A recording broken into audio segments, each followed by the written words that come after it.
In this video, I'm about to show you how to add Notion calendar to Apple Calendar. So adding Apple Calendar could simply help you synchronize your tasks on Notion with Apple Calendar. Now, before we begin, you can head over to the link in the description to simply access Notion and get extended benefits and rewards. So you can see once we head over to Notion official platform, you can see Notion download.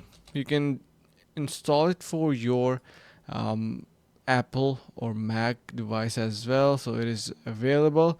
Now to connect your Google calendar is actually pretty easy. You can see we have this access calendar option, so you can connect any type of calendar in here. It is not specifically just based for Google Calendar, but you can do it your Apple Calendar as well. So this is something really easy and available right on the front of your dashboard. So I hope this helps. Make sure to subscribe and head over to the link in the description to download Notion today.